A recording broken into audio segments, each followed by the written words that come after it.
Okay, welcome back. And so in this video, we're going to go over the second step of manifestation within this 8-part formula.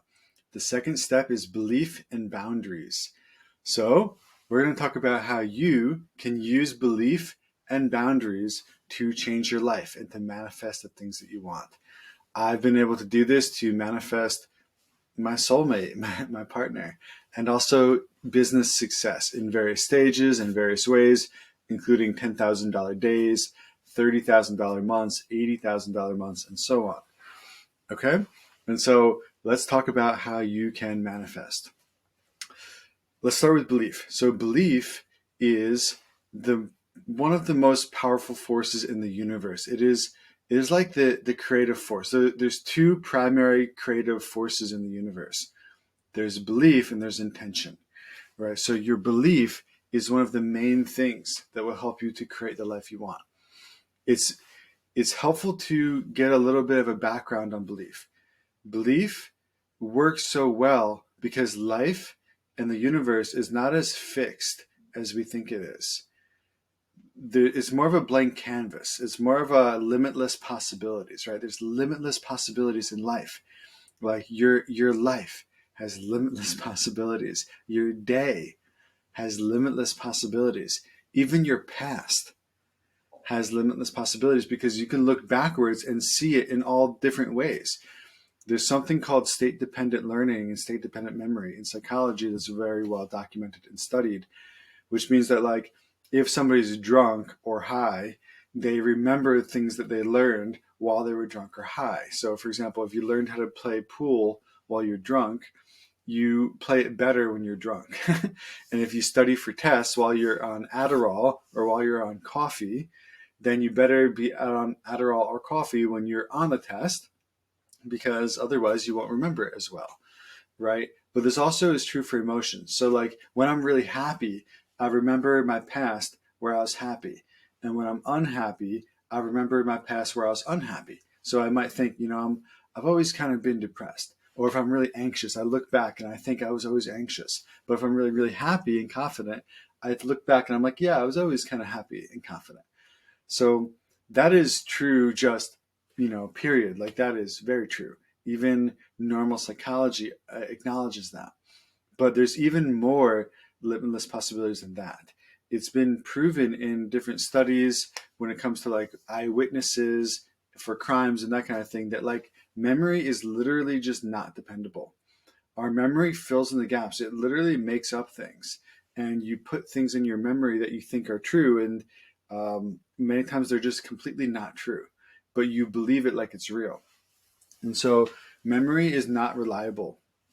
It is not a recollection of facts. It is just interpretation, okay, based on state, based on many factors, which means that there's less there than we sometimes think. And that's the past. Think about today and think about the future. There's limitless possibilities. There's nothing really there except for potential, okay?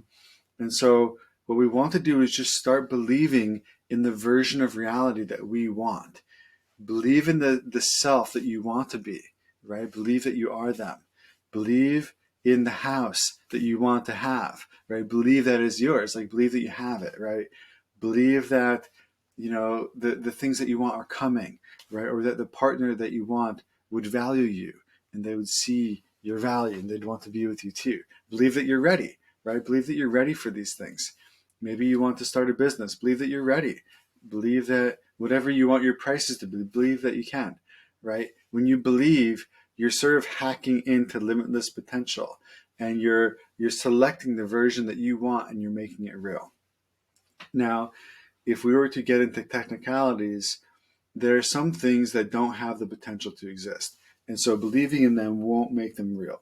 So if you are a scholarly person and you're listening to this, I want you to know that there's a grounded truth to what I'm saying. This isn't just fantasy and make-believe. There has to be potential for it. So you can't just believe things into existence that don't have a potential to exist. For example, a square circle doesn't have potential to exist. It's contradictory. There can't be such thing as that. And so believing in it, believing that a square is a circle, like it doesn't, you can't make it true through belief because there's no potential for it, right? And there's other things too, such as like a thing outside myself being the source of my happiness, right? My cell phone, right? Or the drink, right? It's not going to make me happy. There's no happiness within items outside of ourself, including other people, including the job, including the house, the car, the money, right? The beach, whatever it is. If you believe that there's happiness within it, that's called a delusion, actually. And so we actually get trapped. That's one of the main causes of our suffering. The main sources of our suffering is that we believe that things outside ourselves can make us happy or unhappy, right? They can't make us unhappy either. This is kind of a deep point, but this is the Buddhist in me is just coming out, and I want to clarify. Like, believing in things that don't have potential to exist doesn't make them true. It just traps you further. So we need to have wisdom, like belief. In order to really apply belief correctly, we need wisdom, knowing what to believe. We have to see some sort of truth there, and then we can believe in that, which is why we start with potential, right? Believing that there's a blank slate. For example, the placebo effect is one of the best ways to illustrate the power of belief.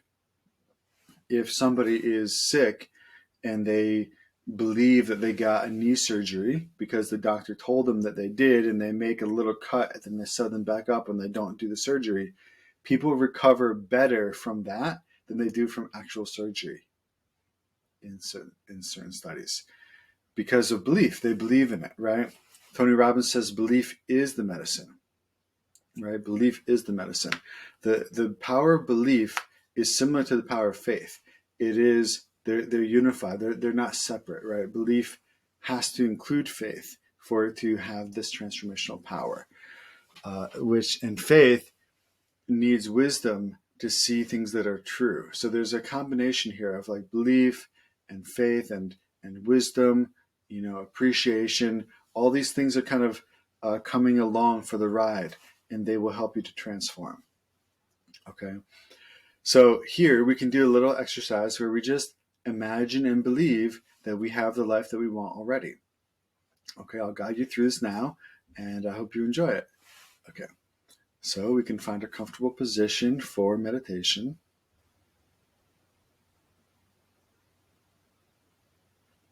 And think about the goal that you want to manifest.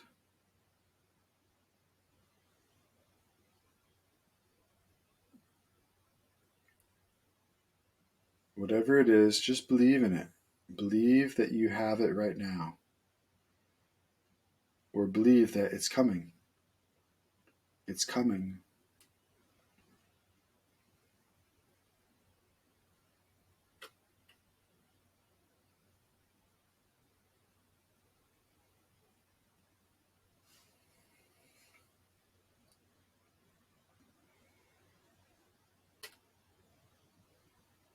It's coming.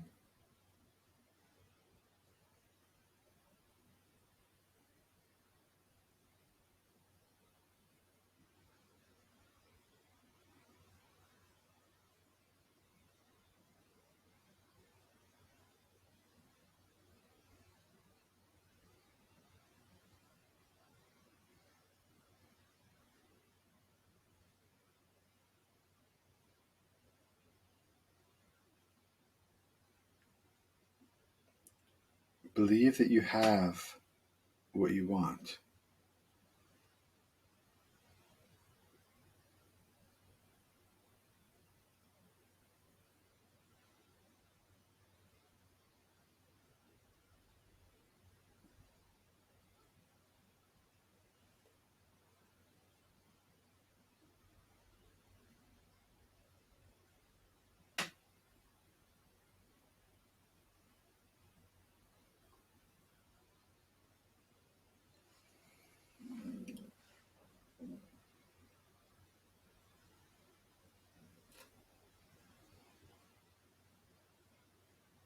Believe that you already have what you want.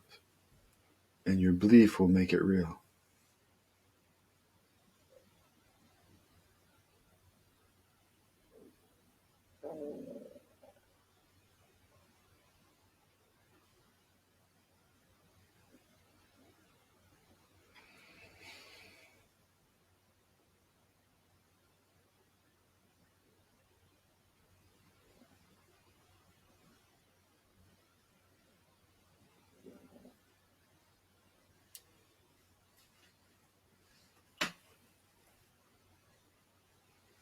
Okay. So we can begin to relax our concentration. And when you're ready, we can begin to open our eyes and arise from meditation.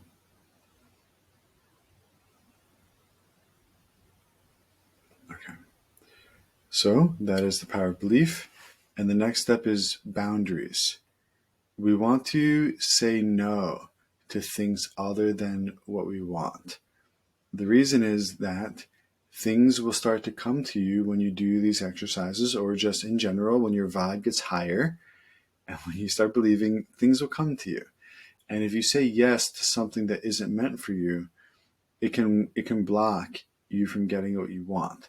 Especially if it's like, yeah, there's certain things that will interrupt you getting what you want. For example, if you are realizing that you want a new and better partner, but you don't say no to maybe the partner that isn't aligned. Maybe you meet someone, or maybe you have a current partner and you just realize like, this isn't it. This isn't aligned. I don't want this. Um, so if you can't say no to that person, that will block you getting the new one, right? And so this is about standards. It's about boundaries. It's about being clear enough to say no and having the strength to say no and being willing to walk away. I can say every single up level I've ever had, every single good thing that I've ever done that's come to me that was like a big step up from where I've been before, is always preceded by me saying no to something. It's always me like not compromising, walking away. For example, in late 2019, I started a new business with a friend, and he turned out to not be a very good business partner for me. And towards the end of it, he kept trying to like enroll me into these tasks that were paying. He wanted to pay me, much less than what I was worth, not valuing me, not seeing my value, and kind of stringing me along, asking for extra stuff. And I just like, at one point, I just kind of, cut it, like, no, stopped answering, walked away. And then the next month, I made $14,000 in a new business. Or maybe it was like 2 months later, but it was something like, boom, started a new thing, blew up, right? And that business started making 10K months on average for the next like 2 years, while it was still going on. So that is an example of me walking away. Now, also right now, I have a relationship with someone who I'd consider the love of my life. And it is like, a perfect relationship. I don't know if perfect exists, but it's like, feels perfect. It's as close to perfect as I feel, I can imagine right now. And it's wonderful, right? But I've had to say no to many things up until this point. Like, I give credit, like when I figure out like, like, how do I deserve this? Like, why do I have this right now? This is so wonderful. Like, how did this come? And if I look back, I got really, really serious about what I was doing, and I made like big commitments about how I was going to show up in relationships and what I was going to offer in relationships and what I was worth. And I just ended up saying no to a bunch of people. I met a bunch of people who came in and kind of checked them out, said no, said no, said no. I did that a bunch of times. And, from a place of being truly single, just like met her and took off. But saying no to things that aren't it is part of how you manifest. It's almost like the universe gives you these steps, these stepping stones, and you have to like go up the steps, and you take a step up, and then whatever you receive there, you have to think like, is this it, or should I keep going? And you can be the judge of that. And for me right now, it's very clear that I have what I've been looking for. And, Yeah, I've received signs that that's true, but um, yeah, it shouldn't just be an arbitrary like, oh, I'm good now. I guess it could be, but either way, like if you really know what you're looking for, there'll be some clear signs that you have it right now, or that something is it. That's what I think. Anyway, we need to say no. So in the case of money and business, in the case of relationships, in the case of personal wellness, learning to say no to things is part of how you get what you want. Like imagine that you are now a magnet, right? You've done this power of belief, faith, these things, like things are going to start to come to you. And if you say yes to one of them, like sometimes saying yes to something doesn't block other things, right? If a client came to me and said, hey, I want to pay you $1,000 for your coaching, uh, saying yes to that wouldn't interrupt the bigger vision I have for business, and so I can say yes. But if they only wanted it, if I gave them like so much of my own time, then I'd have to say no, because that would interrupt me doing what I really want. So you have to learn to gauge: is saying yes to this thing going to block me from doing what I really want? And if it is, you need to be able to say no. And that's why belief in boundaries is so key. Now, I struggled with this one for a little while, in relationships mostly, where I would settle. I settled for things that weren't a good fit. And I knew I wanted more, and I knew I wasn't satisfied, and I knew blah, blah, blah. I just knew that for personality reasons and for physical reasons and for just good fit reasons, I knew I wasn't in the right thing. And I even started getting very clear ideas of like what I wanted. And I would meet people briefly, not fully, but like I would pass by people who looked, ideal. And I just didn't have it together enough to say no, but I knew I needed to, right? I knew I needed to say no to the current thing to even be open. Like I don't want to start a new relationship from a place of still being with the old one. That is not respectful to anyone. And you're not, if you don't start from like square zero, like you're not even really yourself. So the new person ends up just filling a little gap that's missing with the current one. But if you were fully single, your needs would change probably, right? Um, for example, like if you're not satisfied in, if like a current relationship is satisfying in like 7 or 8 out of 10 areas, a whoever looks attractive is the one who's got those 1, 2, or 3 things that you're missing. They could be lacking all the other ones that you actually want, right? And so if you try to start a new relationship while you're with an old one, you you won't choose very wisely, because you'll end up with a person who just has a fraction of what you're looking for, because the self of you that wants it is someone who's being supported in other ways. If you were to be fully single and start from a place of just being truly yourself and embracing that, you could meet someone who's got all the things that you want and not just a little fraction of them. That's, I think, very important advice. So for me, it took me a little while to like actually get the one I wanted, because I had a hard time saying no for a while and walking away. And I had a habit of settling in relationships. I had a strong habit of settling in relationships. Like, and I think we all do that. Like, that's normal to meet someone who isn't the right fit, but like, it's a stepping stone. Think about things like this as stepping stones. They're good for what they do. Like, my relationships did serve a purpose. They were perfect, excellent stepping stones. And at the time, for some time, they were as good as I can get. And then I was meant to move on. And the only part of us that doesn't move on is fear, is lack of valuing ourselves, lack of boundaries, people pleasing, things like that. Okay, so this advice hopefully is helpful for somebody, so that you can just learn to walk away faster. Like walking away faster, saying no faster is one of the things that separates successful people from unsuccessful people in any area. Think about any area of life. Like staying with something that's the wrong fit is a big cause of never having what you want. They talk about that in business, like, they say fire fast, right? Hire slow, fire fast. And like the person, Tony Robbins would say, like, the person that you hire isn't going to hurt your business. It's the person that you don't fire that hurts your business. And it's similar with a partner too. Okay. So hopefully this advice is helpful. Learning to say no, learning to have boundaries will help and support these other steps that I'm teaching, because you will be free to be available for the right thing, and you won't be blocked through saying no to the wrong thing or saying yes to the wrong thing. Okay, I hope this is helpful. So maybe we can do like a quick meditation on this now. Just think about like a boundary that you want to have, because you know what you want, right? And so just practice saying no to other things.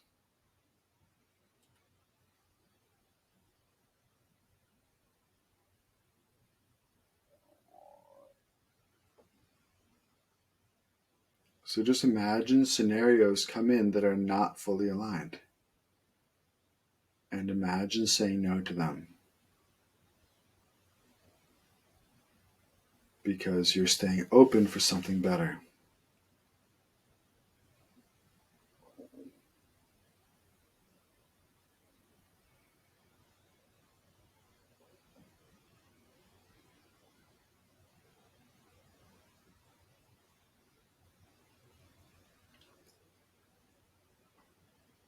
Okay.